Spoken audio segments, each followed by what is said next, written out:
اور درختوں کو 1 انگلی پر، اور پانی اور مٹی کو 1 انگلی پر، اور تمام مخلوقات کو 1 انگلی پر، اور پھر فرمائے گا انا الملک، میں ہوں بادشاہ، میں ہوں بادشاہ۔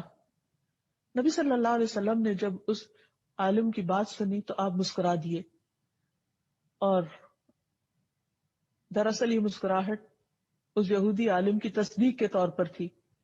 پھر آپ نے یہ آیت تلاوت فرمائی، وَمَا قَدَرُ اللَّهَ حَقَّ قَدْرِهِ وَالْأَرْضُ جَمِيعًا قَبْضَتُهُ يَوْمَ الْقِيَامَةِ وَالسَّمَاوَاتُ مَطْوِيَّاتٌ بِيَمِينِهِ سُبْحَانَهُ وَتَعَالَى عَمَّا يُشْرِكُونَ۔ اور ان لوگوں نے اللہ کی قدر نہیں کی جیسا کہ اس کی قدر کرنے کا حق ہے، اور ساری زمین قیامت کے دن اس کی مٹھی میں ہوگی، اس کے ہاتھ میں ہوگی، اور آسمان دائیں ہاتھ میں لپٹے ہوئے ہوں گے۔ وہ ان لوگوں کے شرک سے بالکل پاک اور بلند تر ہے، یعنی لوگ اللہ سبحانہ وتعالیٰ کی عظمت کو اس طرح محسوس نہیں کرتے جس طرح کرنا چاہیے۔ پھر یہ بھی یاد رہے کہ اللہ سبحانہ وتعالیٰ کی بادشاہت میں کبھی بھی کسی قسم کی کوئی کمی نہیں آئے گی۔ اللہ تعالیٰ فرماتے ہیں، اگر تم سب اولین و آخرین، یعنی سارے کے سارے انسان، اور نہ صرف یہ کہ انسان بلکہ جن بھی، کہ تمہارے اول پہلے انسان سے لے کے آخری انسان تک، اور تمام کے تمام جن پہلے جن سے لے کر آخری جن تک، تم سب اس آدمی کے دل کی طرح ہو جاؤ جو سب سے زیادہ تقوی والا ہو، تو بھی تم میری سلطنت میں کچھ اضافہ نہیں کر سکتے۔ یعنی عام طور پر انسان یہ سمجھتا ہے کہ جب وہ عبادت کرتا ہے یا اللہ کی بندگی کرتا ہے یا کوئی بھی اس کی خاطر کام کرتا ہے تو شاید وہ اللہ تعالیٰ کو فائدہ پہنچاتا ہے، حالانکہ ایسا نہیں ہے۔ اللہ تعالیٰ فرماتے ہیں کہ اگر تم سارے سجدے میں بھی پڑے رہو تو اس سے میری حکومت، میری بادشاہت میں کچھ اضافہ نہیں ہوگا۔ اسی طرح اے میرے بندو، اگر تم سب اولین و آخرین، جن و انس، ایک آدمی کی طرح ہو جاؤ جو سب سے زیادہ بدکار ہے، تو پھر بھی تم میری سلطنت میں کسی قسم کی کوئی کمی نہیں کر سکتے۔ یعنی اگر اس زمین پر اول سے لے کر آخر تک قیامت تک کوئی ایک بندہ بھی کوئی عبادت نہ کرے، کسی قسم کی کوئی تسبیح نہ کرے، کوئی ذکر نہ کرے، کوئی اس کی اطاعت نہ کرے، تو بھی اللہ سبحانہ تعالیٰ کی حکومت میں، بادشاہت میں، اقتدار میں، اختیار میں، اس کی طاقت اور غلبے میں کوئی کمی نہیں آ سکتی، کسی قسم کی کوئی کمی۔ ہم اسے کوئی نقصان نہیں دے سکتے۔ تو پھر یہ سب کچھ اصل میں خود ہمارے اپنے ہی فائدے میں ہے۔ جب ہم اللہ تعالیٰ کی عبادت کرتے ہیں تو اس کو تو کچھ نہیں ملتا، لیکن یہ عبادت ہمارے لیے باعث سعادت ہوتی ہے۔ جب ہم اس کا ذکر کرتے ہیں تو اس کو کچھ نہیں ملتا، اس لیے کہ زمین و آسمان کی ہر چیز اس کی تسبیح کر رہی ہے، لیکن یہ تسبیح اور یہ ذکر خود ہمارے اپنے دلوں کی تسکین کا باعث بنتا ہے۔ اس لیے بندہ جب بھی اللہ سبحانہ تعالیٰ کی طرف رغبت کرے تو اس سے ڈرتے ہوئے اور اس سے امید رکھتے ہوئے، اس سوچ کے ساتھ نہیں کہ میں اپنی عبادت سے اس کو کچھ فائدہ پہنچانے چلا ہوں۔ پھر فرمایا، اے میرے بندو، تم سب اولین و آخرین، جن و انس، ایک صاف چٹیل میدان میں کھڑے ہو جاؤ اور سب مجھ سے مانگو، اور میں تم سب کو وہ سب کچھ دوں جو تم مانگ رہے ہو، تو اس سے میری حکومت میں، میری بادشاہت میں اتنی بھی کمی نہیں ہوگی جتنی ایک سمندر کے اندر سوئی ڈالنے کے بعد نکالی جائے اور اس میں جو پانی لگا ہو، تو اتنی قلیل مقدار میں بھی اس سمندر کے مقابلے میں جو کمی ہوتی، میری بادشاہت میں وہ بھی کمی نہیں ہوگی۔ تو اس سے پتہ چلتا ہے کہ اللہ سبحانہ تعالیٰ کی بادشاہت کیسی ہے، اور اس کے خزانے کیسے ہیں، اور اس کی حکومت کیسی ہے، اور اس کا اقتدار کیسا ہے۔ پھر آپ دیکھیے کہ اس کی بادشاہت کی وسعت، اس کا بھی ہم اندازہ نہیں کر سکتے۔ نبی صلی اللہ علیہ وسلم نے فرمایا، میں خوب جانتا ہوں کہ اہل جہنم میں سے کون سب سے آخر میں نکلے گا۔ وہ ایک ایسا شخص ہوگا جو اپنے گھٹنوں کے بل رینگتا ہوا جنت میں داخل ہوگا، یعنی جہنم سے گھٹنوں کے بل گھسٹتا ہوا باہر نکلے گا تو اللہ سبحانہ تعالیٰ اسے حکم دیں گے کہ جاؤ جنت میں داخل ہو جاؤ۔ وہ جنت میں آئے گا، لیکن اسے ایسے معلوم ہوگا کہ جیسے جنت بھری ہوئی ہے، تو واپس اللہ تعالیٰ کے پاس جائے گا اور کہے گا، یا رب جنت تو بھر گئی ہے۔ اللہ تعالیٰ اسے فرمائیں گے کہ جاؤ جنت میں چلے جاؤ۔ پھر وہ جائے گا، پھر وہ دیکھے گا کہ جنت بہت آباد ہے، وہ واپس آئے گا اور کہے گا، اے رب جنت تو بھری ہوئی معلوم ہوتی ہے، میں نے جنت کو بھرا ہوا پایا ہے۔ تو اللہ تعالیٰ پھر فرمائے گا کہ جاؤ جنت میں داخل ہو جاؤ، میں تمہیں دنیا کی مانند اور اس سے 10 گنا زیادہ دیتا ہوں. سوچئے اس دنیا میں کیا کچھ، یعنی عام طور پر ایک انسان کے بس میں نہیں کہ وہ ایک انسان کیا، آج تک اتنی تحقیقات ہوئی، اتنا کچھ انسانوں نے پڑھا لکھا، بڑی بڑی یونیورسٹیاں قائم ہوئی، لیکن پوری زمین کو ایکسپلور نہیں کر سکے اور اس کے پورے خزانوں کو بھی.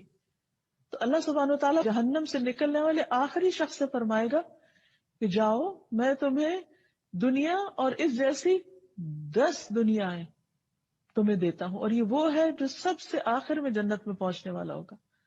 تو آپ خود سوچئے کہ جن کو جنت الفردوس عطا ہوئی اور جن کو جنت کے بلند درجات نصیب ہوئے، ان کو کیا کچھ اللہ تعالیٰ عطا فرمائیں گے. یہ ہے اصل بادشاہ، حقیقی بادشاہ، کہ جس کو جتنا دینا چاہے وہ دے سکتا ہے، اور سب کچھ دینے کے بعد بھی اس کے اپنے خزانوں میں کچھ کمی واقع نہیں ہوتی. تو وہ شخص اس پر بہت حیران ہو جائے گا اور کہے گا کہ یا رب تو مجھ سے مذاق کرتا ہے، واقعی اتنا کچھ، یعنی اسے یقین نہیں آئے گا کہ اتنا کچھ بھی مل سکتا ہے. تو اس بات پر نبی صلی اللہ علیہ وسلم جب یہ بیان کر رہے تھے تو آپ بھی ہنسنے لگے اور آپ کے سامنے کے دندان مبارک ظاہر ہو گئے، اور آپ کہا کرتے تھے یہ جنت میں سب سے کم درجے والے کا حال ہے، سب سے کم درجے والے کا. اور آج انسان دنیا کی حقیر چیزوں کے پیچھے اپنا دین ایمان بیچ ڈالتا ہے اور اللہ سبحانہ تعالیٰ کو ناراض کر دیتا ہے، اور یہ بھول جاتا ہے کہ اصل اختیار غلبہ اللہ سبحانہ تعالیٰ کے پاس ہے، اور وہ اپنے فیصلوں میں خود مختار ہے، جو چاہے کرے. اللہ سبحانہ تعالیٰ وقتی طور پر دنیا میں جب کسی کو کوئی بھی نعمت دیتا ہے تو عام طور پر شیطان اس کے دل میں غرور اور تکبر ڈالنے لگتا ہے، اور اگر کچھ اختیار اور اقتدار مل جائے تو یہ چیز اور بڑھنے لگتی ہے، اور اللہ سبحانہ تعالیٰ کو بندوں کی یہی چیز پسند نہیں. رسول اللہ صلی اللہ علیہ وسلم نے فرمایا، اللہ عز و جل فرماتے ہیں کہ تکبر میری چادر ہے اور عظمت میری ازار ہے، پس جو کوئی مجھ سے اس کے بارے میں جھگڑا کرے گا میں اسے آگ میں پھینک دوں گا. یعنی کسی بھی شخص کو خدا بننے کی ضرورت نہیں. اگر کوئی اپنے آپ کو خود مختار اور مالک الملک سمجھتا ہے کہ سب حکومت اور سب اختیار اور سب اقتدار میرے پاس ہے اور مجھے کوئی نقصان نہیں دے سکتا، یا میں سب کچھ کر سکتا ہوں، تو اس سے بڑی غلط فہمی کوئی نہیں. دنیا میں انسان کو چھوٹی یا بڑی کوئی بھی جو نعمت ملے، ہمیشہ انسان ہمبل رہے، شکر ادا کرتا رہے، اسے اللہ کی دی ہوئی نعمت سمجھے اور اپنے آپ کو کبھی بھی اس کا حقیقی مالک نہ سمجھے. جو کچھ ہے عارضی طور پر ہے، ایک امتحان کے لیے ہے اور جلد ہمارے ہاتھوں سے نکل جانے والا ہے. اس لیے اصل اختیار اللہ کے پاس ہے. پھر اسی طرح یہ بھی یاد رہے کہ اللہ سبحانہ تعالیٰ کی بادشاہت ایسی بادشاہت ہے کہ جس میں حکم دینے یا روکنے اور کسی بھی چیز کو کرنے کا مکمل اختیار اس کے پاس ہے. ارشاد باری تعالیٰ ہے، بدیع السماوات والارض وَإِذَا قَضَى أَمْرًا فَإِنَّمَا يَقُولُ لَهُ كُن فَيَكُونُ. آسمانوں اور زمین کا موجد ہے، اور جب کسی کام کے کرنے کا فیصلہ کر لیتا ہے تو بس اتنا کہتا ہے کہ ہو جاؤ، اور وہ ہو جاتی. آپ سوچئے کہ دنیا میں اگر کوئی حکم دیتا بھی ہے تو بعض اوقات اس کے حکم، اس کے آرڈیننس، اس کے فرمان کی کیا ویلیو ہوتی. بعض اوقات پوری پوری قوتیں صرف کر کے بھی ایک قانون کو نافذ نہیں کیا جا سکتا، جبکہ اللہ سبحانہ وتعالیٰ صرف اتنا ارادہ کرتے ہیں کہ ہو جاؤ، اور صرف کلمہ کن فرماتے اور سب کچھ ہو جاتا ہے، اور کوئی اس کو روکنے والا نہیں ہوتا. اور اسی لیے ہم ہر نماز کے بعد جو دعا پڑھتے ہیں یا پڑھنے کا حکم دیا گیا کہ اللہم لا مانع لما اعطیت ولا معطی لما منعت ولا ينفع ذا الجد منک الجد. اے اللہ، جسے تو دے اسے کوئی روکنے والا نہیں، اور جس سے تو روک دے اسے کوئی دینے والا نہیں، اور کسی مالدار کو اس کا مال تیری بارگاہ میں کوئی فائدہ نہ دے سکے گا. یعنی اگر دنیا میں کسی کے پاس کچھ بھی ہے تو وہ دنیا ہی کے چند دن کے فائدے کے لیے ہے، آخرت میں وہ مال دے کر اللہ کو راضی نہیں کر سکتا. پھر آپ دیکھیے کہ مخلوق پر، یعنی انسان ہو یا باقی حیوانات ہو یا جو بھی اللہ سبحانہ تعالیٰ نے چیزیں بنائی ہیں، بڑے بڑے ستارے اور سیارے جن کی پڑھائی کے بارے میں آج انسان تھوڑا بہت کچھ جانتا ہے. ان سب کو کنٹرول کس نے کیا ہوا ہے؟ ان سب پر کس کا حکم چل رہا ہے؟ اور کس نے ان کے لیے جو ضابطہ بنایا ہے اس پر وہ مکمل طور پر پابند بھی ہے اور اس میں کسی قسم کی کمی بیشی نہیں کرتے. اللہ سبحانہ تعالیٰ خود اس کے بارے میں فرماتے ہیں الم تعلم، کیا تم جانتے نہیں ہو ان اللہ لہو ملک السماوات والارض، کہ اللہ سبحانہ تعالیٰ ہی کے لیے آسمان و زمین کی بادشاہت. یعنی جتنا کچھ بھی تم دیکھ رہے ہو، یہ سورج، چاند، ستارے، یہ بلینز آف گیلیکسیز اور ان کے اندر ٹریلینز آف سٹارز، اور ان سب کا مسلسل چلتے رہنا، چلنا نہیں بلکہ پوری قوت کے ساتھ دوڑتے رہنا اور اس نظام میں کسی قسم کا خلل نہ آنا، یہ دراصل کس کے کنٹرول میں ہے، کس کے اختیار میں ہے، کس نے ان سب کو ایک ڈسپلن کے اندر رکھا ہوا ہے. آج ہمارے لیے تو ٹریفک کو کنٹرول کرنا مشکل ہو جاتا ہے، لیکن آسمانوں کی ٹریفک، خواہ وہ بادل ہوں یا ستارے اور کواکب ہوں، یہ تمام چیزیں صرف اور صرف اللہ کے حکم کے مطابق ہی چل رہی ہیں. اسی نے ان کو تھاما ہوا ہے اور ان میں سے کوئی ایک بھی اپنی راہ چھوڑ کر دوسری طرف نہیں جاتا. اگر ان میں سے کوئی ایک بھی اپنی مرضی کرنے لگے تو ہر چیز ٹکرا کر رہ جائے، یہ نظام درہم برہم ہو کر رہ جائے. تو اس سے یہ پتہ چلتا ہے کہ حقیقی بادشاہت ان سب پر دراصل اللہ ہی کی ہے. فرمایا یعذب من یشاء ویغفر لمن یشاء، جس کو چاہتا ہے عذاب دیتا ہے اور جسے چاہے بخش دیتا ہے. واللہ علی کل شیء قدیر، اور اللہ ہر چیز پر پوری قدرت رکھتا ہے. پھر اسی طرح رزق کے سارے معاملات بھی اسی کے اختیار میں ہیں. واللہ یرزق من یشاء بغیر حساب، اللہ جس کو چاہتا ہے بغیر حساب کے رزق دیتا ہے، یعنی انلمیٹڈ. پھر کسی کو حکومت دینا یا نہ دینا یہ بھی اس کے اختیار میں ہے. واللہ یؤتی ملکہ من یشاء، اللہ اپنی بادشاہت دیتا ہے، اپنی حکومت دیتا ہے جسے چاہتا ہے، اور اللہ وسعت والا، علم والا ہے. سیدھے راستے پہ چلانا بھی اسی کے اختیار میں ہے. واللہ یہدی من یشاء الی صراط مستقیم. پھر نفع اور نقصان بھی اسی کے ہاتھ میں ہے. وَإِن يَمْسَسْكَ اللَّهُ بِضُرٍّ فَلَا كَاشِفَ لَهُ إِلَّا هُوَ، اگر اللہ سبحانہ تعالیٰ تمہیں کوئی نقصان پہنچانا چاہے تو اس کے سوا اسے کوئی ہٹا نہیں سکتا. وَإِن يُرِدْكَ بِخَيْرٍ، اور اگر تمہیں کوئی خیر پہنچانا چاہے فَلَا رَادَّ لِفَضْلِهِ، تو اس کے فضل کو بھی کوئی نہیں پھیر سکتا. يُصِيبُ بِهِ مَن يَشَاءُ، وہ جس کو چاہتا ہے وہ فضل پہنچاتا ہے، یعنی کوئی اس کو روک نہیں سکتا. یصیب بہ من یشاء من عبادہ وہو الغفور الرحیم، اور وہ غفور الرحیم بھی ہے. پھر اسی طرح نبوت کا دینا بھی اسی کے اختیار میں ہے. اس نے جس کو چاہا اپنے بندوں میں سے اپنی رسالت کے لیے چن لیا. پھر ہر طرح کا فضل دینا بھی اللہ کے اختیار میں ہے، یعنی کوئی کسی سے اللہ کی نعمت کو چھین نہیں سکتا. اور اسی لیے حسد کرنا منع کیا گیا ہے، کیونکہ وہ اللہ کا فیصلہ ہوتا ہے، وہ جس پہ جو چاہے رحمت فرمائے. پھر اسی طرح بیٹے اور بیٹیاں دینا بھی اللہ کے اختیار میں ہے. اللہ تعالیٰ فرماتے ہیں للہ ملک السماوات والارض یخلق ما یشاء یہب لمن یشاء اناثا ویہب لمن یشاء الذکور. آسمانوں اور زمین کی بادشاہت اللہ ہی کی ہے، جسے چاہتا ہے، جو چاہتا ہے پیدا کرتا ہے. یخلق ما یشاء، یعنی اس کی تخلیق اس کی مرضی سے ہوتی ہے کیونکہ وہ بادشاہ ہے. جسے چاہتا ہے بیٹیاں عطا کرتا ہے، جسے چاہتا ہے بیٹے دیتا ہے، اور جسے چاہتا ہے ملا جلا کر دیتا ہے. اصل اختیار اسی کا ہے.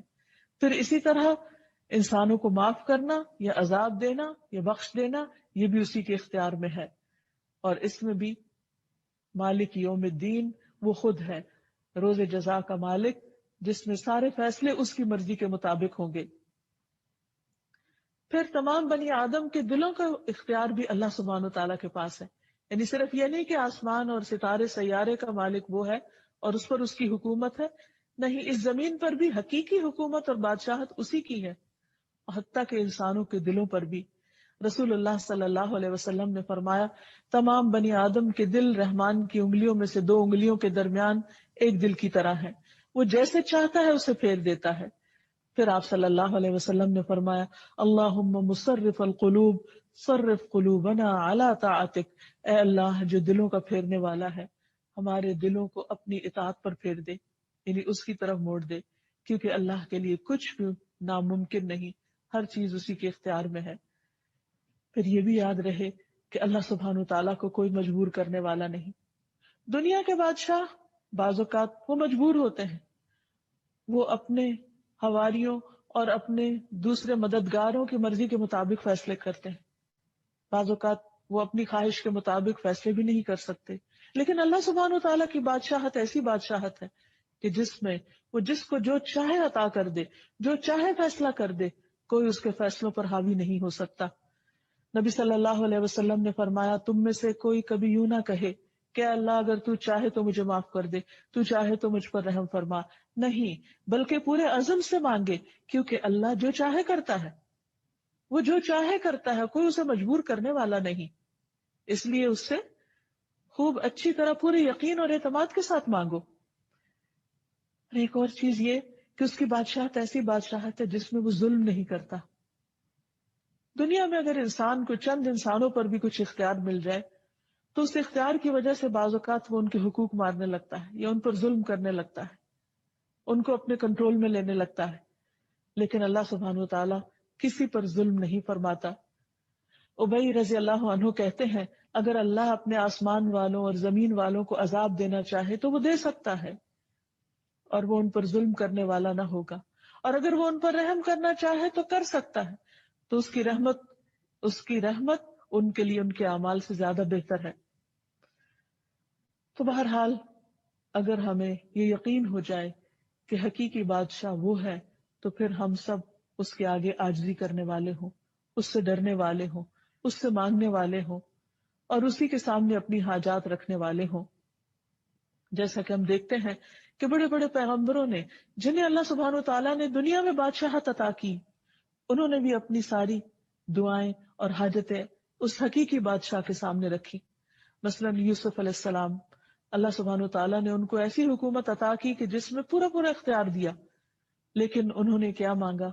رب قد آتیتنی من الملک وعلمتنی من تأویل الاحادیث فاطر السماوات والارض انت ولی فی الدنیا والآخرہ توفنی مسلما والحقنی بالصالحین۔ اے میرے رب، بے شک تو نے مجھے حکومت سے حصہ دیا اور باتوں کی اصل حقیقت سے سکھایا، یعنی باتوں کی تہ تک پہنچنا سکھایا۔ آسمان اور زمین کے پیدا کرنے والے، دنیا اور آخرت میں تو ہی میرا مددگار ہے۔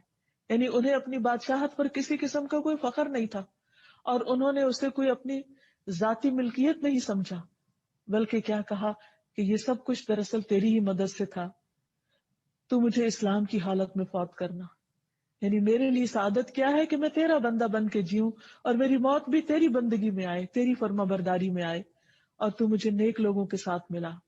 یعنی دنیا کی بادشاہت پر انہوں نے کس چیز کو فوقیت دی؟ اللہ سبحانہ تعالیٰ کی رضا کو اور نیک بندوں کی صحبت کو۔ سلیمان علیہ السلام، جن کے لیے اللہ سبحانہ تعالیٰ نے ہر چیز کو مسخر کر رکھا تھا، ہواؤں کو مسخر کر رکھا تھا، جنات کو مسخر کر رکھا تھا، پرندوں کو، ہر طرح کی فوجیں تھی ان کے پاس، لیکن وہ اللہ کے فرما بردار بندے تھے۔ وہ کیا دعا کرتے ہیں؟ رب اغفر لی وہب لی ملکا لا ينبغی لأحد من بعدی انک انت الوہاب۔ وہ بھی اللہ ہی سے مانگتے ہیں، اے رب مجھے بخش دے۔ کس قدر عاجزی ہے، سب کچھ ہوتے ہوئے بھی کہتے یا رب مجھے بخش دے، اور ایسی بادشاہت دے جو میرے بعد کسی کے لائق نہ ہو۔ یقیناً تو بہت عطا کرنے والا ہے۔ یعنی ایک طرف اپنی بخشش، اور دوسری طرف جو ان کے دل میں تھا انہوں نے مانگا، اور پورے یقین کے ساتھ مانگا۔ پھر اسی طرح ذوالقرنین، اللہ سبحانہ تعالیٰ نے ان کو بھی بہت کچھ اختیار دیا، اور یہاں تک دیا کہ تو لوگوں کے بارے میں جیسا بھی تصرف کرنا چاہے کرے، لیکن انہوں نے بھی کس طرح اللہ سبحانہ تعالیٰ کو راضی کرنے کے لیے بندوں کے ساتھ احسان کیا، اور اپنے اقتدار سے کسی طرح کا ناجائز فائدہ نہیں اٹھایا۔ تو اصل بندے اللہ کے پسندیدہ وہی ہیں کہ جو سب کچھ رکھتے ہوئے بھی حقیقی بادشاہ اللہ تعالیٰ ہی کو سمجھے۔ پھر اللہ سبحانہ تعالیٰ جب اس سے اس نام کے ساتھ دعا کی جاتی ہے تو وہ اس کو پسند فرماتا ہے۔ حضرت علی رضی اللہ تعالیٰ عنہ نے نبی صلی اللہ علیہ وسلم کی جو دعا نماز کے شروع میں کوٹ کی ہے، اس میں اللہ تعالیٰ کے حضور کس طرح عاجزی اور انکساری کا اظہار ہے. اللہم انت الملک، اے اللہ تو ہی بادشاہ ہے.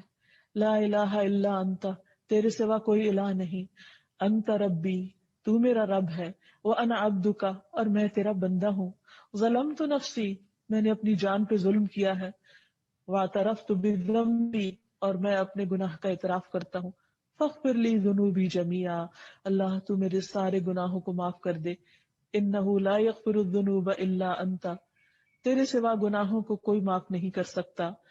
واہدنی لاحسن الاخلاق، اللہ مجھے بہترین اخلاق عطا کر. لا یہدی لاحسنها الا انت، تیرے سوا بہترین اخلاق کی طرف کوئی رہنمائی نہیں کر سکتا. واصرف عنی سیئها لا یصرف عنی سیئها الا انت، اور تو مجھ سے میری برائیاں دور کر دے، ان برائیوں کو کوئی دور نہیں کر سکتا سوائے تیرے. پھر اسی طرح نبی صلی اللہ علیہ وسلم قیام کی حالت میں یہ دعا پڑھا کرتے تھے: سبحان ذی الجبروت والملکوت والکبریاء والعظمہ. آپ صلی اللہ علیہ وسلم کا مقام کتنا بلند ہے، لیکن جب اللہ کے حضور ہاتھ باندھ کر کھڑے ہوتے تو کس طرح اپنے رب کی تعریف بیان کرتے. سبحان ذی الجبروت والملکوت والکبریاء والعظمہ، پاک ہے وہ جو طاقت والا، سلطنت والا، کبریائی والا اور عظمت والا ہے. جو شخص جتنی زیادہ اللہ کی معرفت رکھتا ہے اتنے ہی خوبصورت الفاظ میں اللہ سبحانہ و تعالیٰ کو یاد کرتا ہے.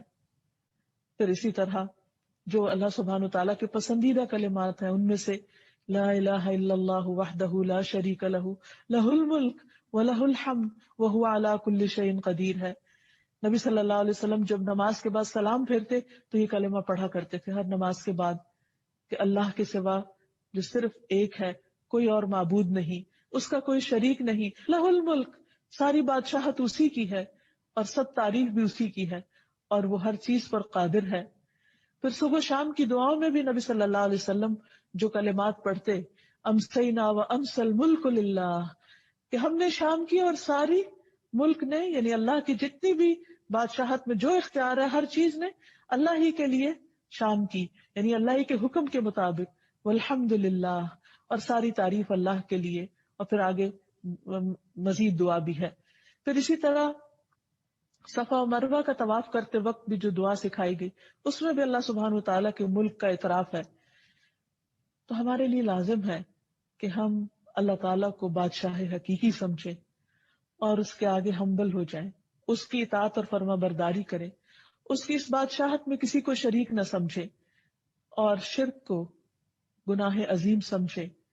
اللہ کے سوا کسی اور کو اختیار والا نہ سمجھے، کیونکہ سب کے پاس جو بھی اختیار ہے وہ محدود ہے اور حقیقی معنوں میں دینے والا اللہ سبحانہ و تعالیٰ ہے. اور اس سے شدید محبت کرنے والے ہوں، کیونکہ وہ ہر چیز کا مالک ہے، دنیا کی بھی اور آخرت کی بھی. اور پھر اس سے ملاقات کا شوق بھی ہمارے اندر ہو. جب دنیا میں کسی بڑے انسان کے بارے میں ہم سنتے ہیں تو اس سے ملنے کا شوق ہوتا ہے، اس کے قریب ہونے کا شوق ہوتا ہے. لیکن کیا ہم اللہ کی بڑائی کو سمجھتے نہیں کہ اس کے قرب اور اس کی ملاقات کا کوئی شوق نہیں ہمارے دل میں؟ نہیں. اگر ہم واقعی اس کی عظمت کو پہچان جائیں تو پھر اس سے ملاقات کا شوق بھی ہمارے دل میں ہو اور اس کا قرب بھی چاہیں. اور اس کا قرب نماز کے ذریعے حاصل ہوتا ہے. اس نے خود ہمیں بتا دیا: وَاسْجُدْ وَاقْتَرِبْ، سجدہ کرو اور قریب ہو جاؤ، کیونکہ وہ عظیم بادشاہ ہے. اور جب اس کو خوش کر دیں گے تو وہ ہمیں خوش کر دے گا. جیسے موسیٰ علیہ السلام اپنی قوم سے آگے آگے فوراً اللہ سبحانہ و تعالیٰ کی طرف بڑھے. اللہ تعالیٰ نے پوچھا کہ کیا چیز تجھے سب سے پہلے آگے لے آئی؟ وہ کیا چیز تھی جو انہیں اللہ سبحانہ و تعالیٰ کی طرف دوڑا رہی تھی؟ اس کی ملاقات کا شوق تھا. تو اللہ سبحانہ و تعالیٰ ہم سب کو اپنی ملاقات کا شوق دے اور اپنی عظمت کا احساس دے. وآخر دعوانا ان الحمد للہ رب العالمین. أنت القاهر يا الله، أنت الحسيب يا الله، أنت الشافي يا الله، أنت المبين يا الله، أنت الوكيل يا الله، أنت القيوم يا الله، أنت المتين يا الله، أنت السبوح يا الله، لا إله إلا الله، محمد رسول الله.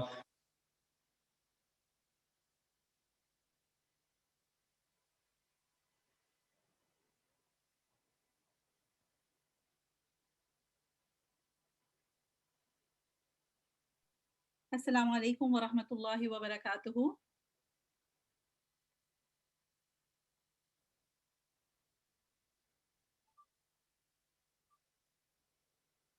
نحمد ونصلی علی رسولہ الکریم اما بعد فاعوذ باللہ من الشیطان الرجیم بسم اللہ الرحمن الرحیم رب اشرح لی صدری ویسر لی امری واحلل عقدۃ من لسانی یفقہوا قولی ربی زدنی علما.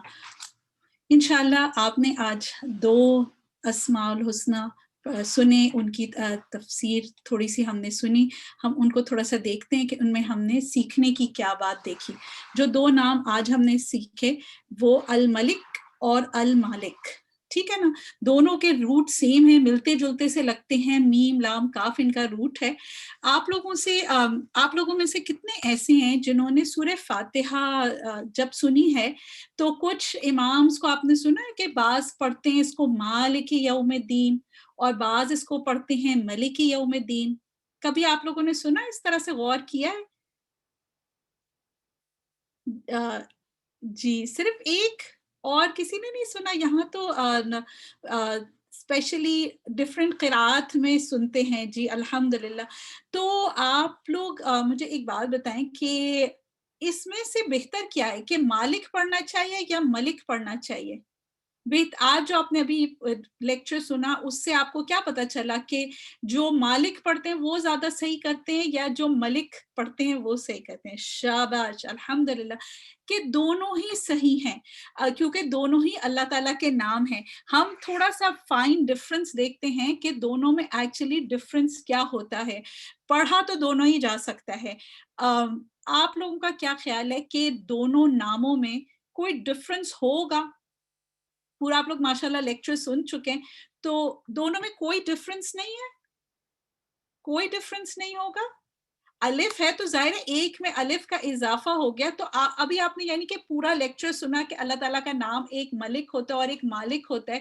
تو اگر ہم ملک کہتے ہیں تو، اور اگر ہم مالک کہتے ہیں تو آپ کے خیال میں کوئی ڈفرنس نہیں ہے دونوں میں؟ دونوں سیم ہیں؟ جی الحمدللہ.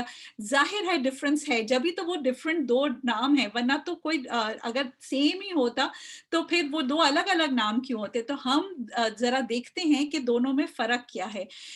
یہ مجھے بتائیں کہ جو آج آپ نے نام پہلا والا پڑھا مالک، مالک کا مطلب کیا ہوتا ہے؟ کہ وہ بادشاہ ہوتا ہے یا وہ اونر ہوتا ہے؟ 1 یا 2؟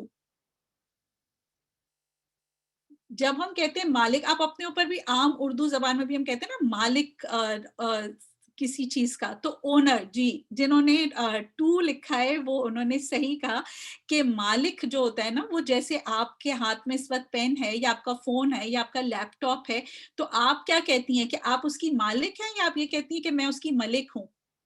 کیا کہتے ہیں آپ لوگ؟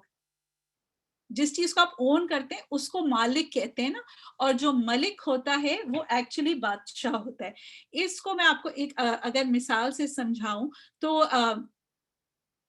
فرق کیا ہے؟ جو مالک ہوتا ہے نا، اس کی جو اونر ہوتی ہے، اس کی سب سے امپورٹنٹ ایٹریبیوٹ یہ ہوتا ہے کہ وہ جس چیز کا وہ مالک ہو اس میں جیسے چاہے تصرف کر سکتا ہے. اس کا کیا مطلب ہے؟ فار ایگزامپل، آپ کے ہاتھ میں آپ کا فون ہے، آپ اپنے فون پہ کون سا کور چڑھاتی ہیں؟ اسکرین سیور کیا رکھتی ہیں؟ اسکرین کی ٹون اسپیڈ سوری والیوم کیا رکھتی ہیں؟ اس میں کیا کیا کرتی ہیں؟ یہ کون ڈیسائیڈ کرے گا؟ یہ کون ڈیسائیڈ کرتا ہے؟ یہ آپ کی اپنی چوائس ہے نا، کیونکہ آپ اونر ہیں. ٹھیک ہے، تو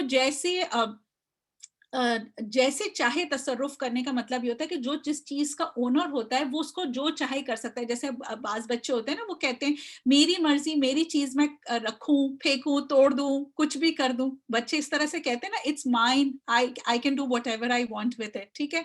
اچھا، اب میں آپ کو یہ بات کہوں کہ آپ اپنی باڈی کے مالک ہیں، رائٹ؟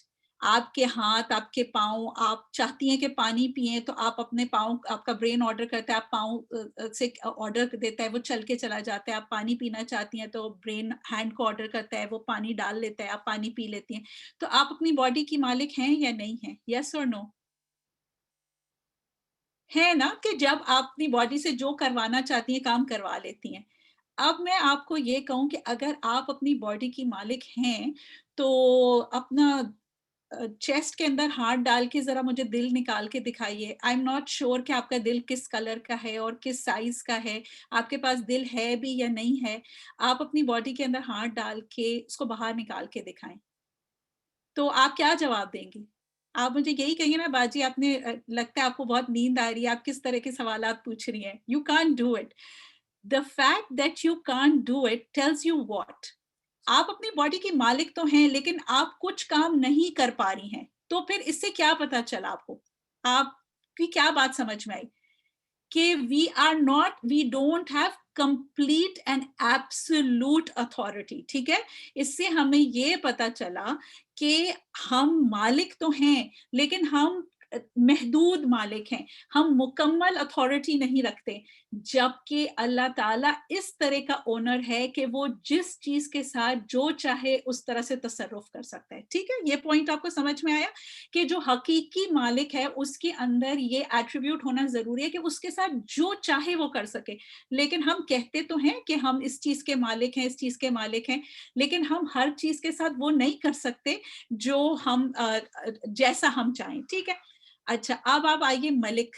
ملک کہتے ہیں بادشاہ کو. ٹھیک ہے, بادشاہ کے اندر جو سب سے امپورٹنٹ ایٹریبیوٹ ہونا چاہیے وہ یہ ہونا چاہیے کہ اس کی اتنی اتھارٹی ہونی چاہیے کہ وہ جو فیصلہ نافذ کرنا چاہے وہ نافذ کر سکے.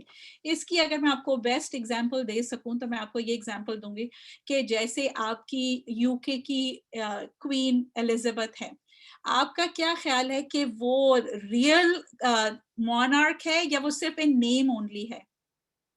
کیا وہ واقعی اس کے پاس کوئی اتھارٹی ہے؟ وہ آپ کے خیال میں ملک کا بجٹ وہ بناتی ہے, اس کی مرضی سے کانسٹیٹیوشن چلتی ہے, اس کی مرضی سے جو حکومت کے احکامات ہیں وہ کوئین کی مرضی سے چلتے ہیں؟ نہیں نا, وہ صرف نیم میں ہے.